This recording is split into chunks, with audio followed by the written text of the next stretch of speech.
Discours de Gwynplaine à la Chambre des Lords. Extrait de L'homme qui rit par Victor Hugo.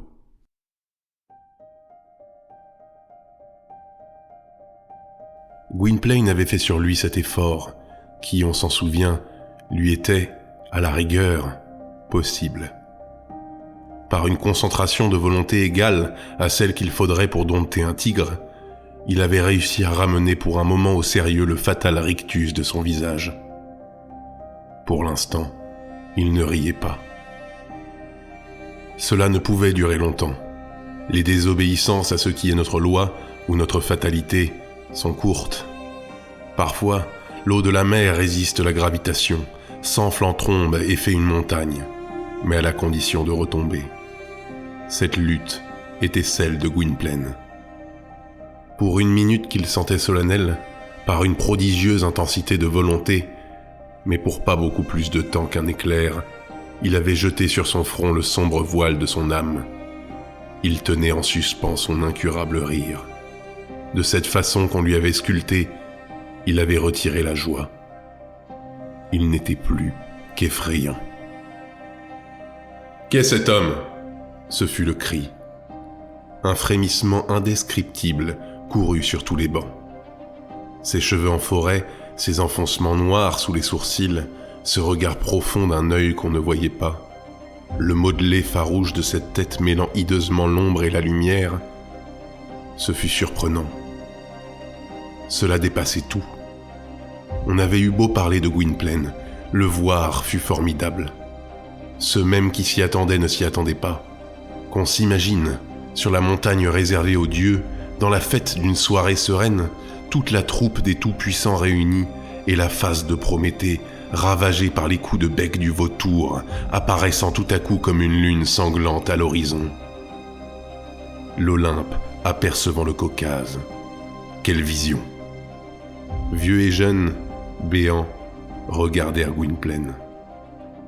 Un vieillard vénéré de toute la chambre, qui avait vu beaucoup d'hommes et beaucoup de choses, et qui était désigné pour être duc, Thomas, comte de Wharton, se leva effrayé. « Qu'est-ce que cela veut dire ?» cria-t-il. « Qui a introduit cet homme dans la chambre ? Qu'on mette cet homme dehors !» En apostrophant Gwynplaine avec hauteur. « Qui êtes-vous ? D'où sortez-vous ?» Gwynplaine répondit. « Du gouffre. » Et croisant les bras, il regarda les lords. « Qui je suis ? Je suis la misère. Milord, j'ai à vous parler. » Il y eut un frisson et un silence. Gwynplaine continua. « Milord, vous êtes en haut. C'est bien. Il faut croire que Dieu a ses raisons pour cela. Vous avez le pouvoir, l'opulence, la joie, le soleil immobile à votre zénith, l'autorité sans borne, la jouissance sans partage, l'immense oubli des autres. Soit. Mais il y a au-dessous de vous quelque chose. Au-dessus, peut-être. Milord, je viens vous apprendre une nouvelle. Le genre humain existe. Les assemblées sont comme les enfants. Les incidents sont leur boîte à surprises. Et elles en ont la peur et le goût. Il semble parfois qu'un ressort joue et l'on voit jaillir du trou un diable. Ainsi, en France Mirabeau, difforme lui aussi. Gwynplaine en ce moment sentait en lui un grandissement étrange. Un groupe d'hommes à qui l'on parle, c'est un trépied. On est, pour ainsi dire, debout sur une cime d'âme. On a sous son talon un tressaillement d'entrailles humaines. Gwynplaine n'était plus l'homme qui, la nuit précédente, avait été, un instant, presque petit. Les fumées de cette élévation subite qui l'avait troublé s'étaient allégées et avaient pris de la transparence. Et là où Gwynplaine avait été séduit par une vanité, il voyait maintenant une fonction. Ce qui l'avait d'abord amoindri, présent le rehaussait. Il était illuminé d'un de ces grands éclairs qui viennent du devoir. On cria de toutes parts autour de Gwynplaine. « Écoutez ! Écoutez !» Lui, cependant, crispé et surhumain, réussissait à maintenir sur son visage la contraction sévère et lugubre sous laquelle se cabrait le rictus, comme un cheval sauvage prêt à s'échapper. Il reprit. « Je suis celui qui vient des profondeurs. Milord, vous êtes les grands et les riches. C'est périlleux. Vous profitez de la nuit, mais prenez garde. Il y a une grande puissance, l'aurore. L'aube ne peut être vaincue. Elle arrivera. Elle arrive. Elle a en elle le jet du jour irrésistible. Et qui empêchera cette fronde de jeter le soleil dans le ciel ? Le soleil, c'est le droit. Vous êtes le privilège. Ayez peur. Le vrai maître de la maison va frapper à la porte. Quel est le père du privilège ? Le hasard. Et quel est son fils ? L'abus. Ni le hasard ni l'abus ne sont solides. Ils ont l'un et l'autre un mauvais lendemain. Je viens vous avertir. Je viens vous dénoncer votre bonheur. Il est fait du malheur d'autrui. Vous avez tout, et ce tout se compose du rien des autres. Milord, je suis l'avocat désespéré et je plaide la cause perdue. Cette cause, Dieu la regagnera. Moi, je ne suis rien qu'une voix. Le genre humain est une bouche, et j'en suis le cri. Vous m'entendrez. Je viens ouvrir devant vous, père d'Angleterre, les grandes assises du peuple, ce souverain qui est le patient, ce condamné qui est le juge. Je plie sous ce que j'ai à dire. Par où commencer ? Je ne sais. J'ai ramassé dans la vaste diffusion des souffrances mon énorme plaidoirie éparse. Qu'en faire maintenant ? Elle m'accable, et je la jette pêle-mêle devant moi. Avais-je prévu ceci ? Non. Vous êtes étonné, moi aussi. Hier, j'étais un bateleur. Aujourd'hui, je suis un lord. Jeu profond. De qui ? De l'inconnu. Tremblons tous. Milord, tout l'azur est de votre côté.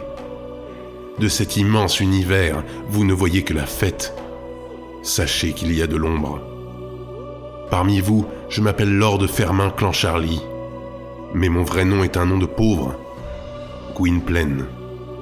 Je suis un misérable taillé dans l'étoffe des grands par un roi, dont ce fut le bon plaisir. Voilà mon histoire. Plusieurs d'entre vous ont connu mon père. Je ne l'ai pas connu. C'est par son côté féodal qu'il vous touche, et moi je lui adhère par son côté proscrit. Ce que Dieu a fait est bien. J'ai été jeté au gouffre. Dans quel but ? Pour que j'en visse le fond. Je suis un plongeur, et je rapporte la perle, la vérité. Je parle parce que je sais. Vous m'entendrez, milord. J'ai éprouvé, j'ai vu. La souffrance, non, ce n'est pas un mot, messieurs les heureux. La pauvreté, j'y ai grandi. L'hiver, j'y ai grelotté. La famine, j'en ai goûté. Le mépris, je l'ai subi. La peste, je l'ai eue. La honte, je l'ai bu. Et je la revomirai devant vous, et ce vomissement de toutes les misères éclaboussera vos pieds et flamboiera.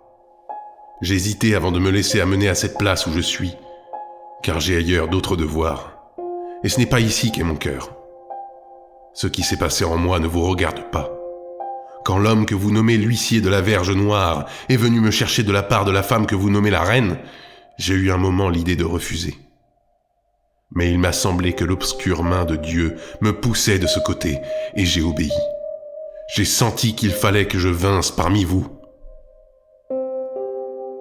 Pourquoi ? À cause de mes haillons d'hier. C'est pour prendre la parole parmi les rassasiés que Dieu m'avait mêlé aux affamés. Oh, ayez pitié, hein ! Ce fatal monde dont vous croyez être, vous ne le connaissez point. Si haut vous êtes dehors, je vous dirai, moi, ce que c'est. De l'expérience, j'en ai. J'arrive de dessous la pression. Je puis vous dire ce que vous pesez. Oh, vous les maîtres, ce que vous êtes. Le savez-vous ? Ce que vous faites, le voyez-vous ? Non. Tout est terrible. Une nuit de tempête, tout petit, abandonné, orphelin, seul dans la création démesurée, j'ai fait mon entrée dans cette obscurie que vous appelez la société. La première chose que j'ai vue, c'est la loi, sous la forme d'un gibet. La deuxième, c'est la richesse.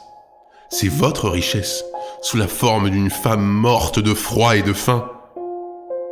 La troisième, c'est l'avenir, sous la forme d'un enfant agonisant. La quatrième, c'est le bon, le vrai et le juste, sous la figure d'un vagabond n'ayant pour compagnon et pour ami qu'un loup. En ce moment, Gwynplaine, pris d'une émotion poignante, sentit lui monter à la gorge les sanglots. Ce qui fit, chose sinistre, qu'il éclata de rire. La contagion fut immédiate. Il y avait sur l'assemblée un nuage. Il pouvait crever en épouvante, il creva en joie. Le rire, cette démence épanouie, prit toute la chambre. Les cénacles d'hommes souverains ne demandent pas mieux que de bouffonner. Ils se vengent ainsi de leur sérieux.